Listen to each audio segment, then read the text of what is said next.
എന്റെ മോള് സ്വന്തം കാലിൽ നിൽക്കുന്നവരെ നീ അവളുടെ കൂടെ ഉണ്ടാവും. ശരിയാ ശനെ.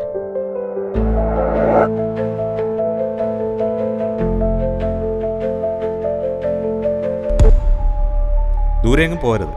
അച്ഛൻ പെട്ടെന്ന് വരാം. ഈ ആള് സല്യൂട്ട് അടിക്കാതെ ഞാൻ അകത്ത് കയറില്ല.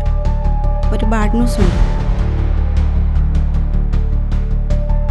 നിന്നെ ഇനി ഇവിടെ കണ്ട കോർണറുടെ പത്രിക എടുത്ത് നിന്റെ സൂക്കടി അങ്ങ് മാറ്റും. ഇപ്പോഴത്തെ പിള്ളേരെ എന്ത് ചെയ്യുന്നു നമുക്ക് ചിന്തിക്കാൻ പോലും പറ്റത്തില്ല. നീ പാനിക്കാവണ്ട.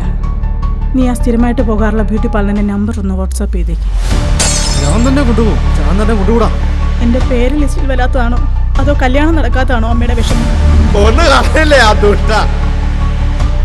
ഇതൊന്നും നമുക്ക് പറ്റിയ പണിയല്ല മോളെ. ഇതാണോ തമാശ? ഇതൊക്കെ പോലീസ് കേസാക്കേണ്ട കാര്യ. ഡയാലിസിസ് എന്ന് പറഞ്ഞു കഴിഞ്ഞാൽ അത് ചെറിയൊരു കാര്യമൊന്നുമല്ല. അത് സമയത്ത് ചെയ്തില്ലെങ്കിലേ തനിക്ക് അടുത്ത വർഷത്തെ പെരുന്നാൾ കൂടാൻ പറ്റത്തില്ല. എന്റെ പപ്പ ഉണ്ടായിരുന്നെങ്കിൽ എനിക്ക് ചിക്കൻ മാറ്റി വന്നേനെ. നീ അമ്മയെ വില പത്തിക്കു തന്നെ.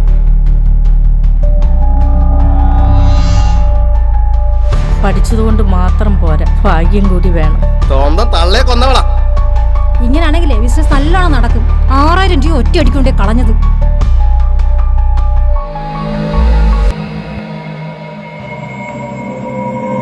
മോളെ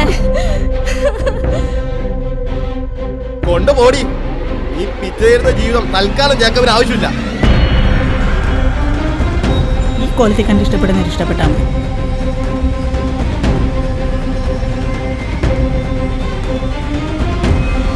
ഇവക്കൊരു പണി കൊടുക്കണം. ഒരു ചെറിയ മതിൽ പ്രതികാരം. നീ ആ ഫോണും കിടത്തേ.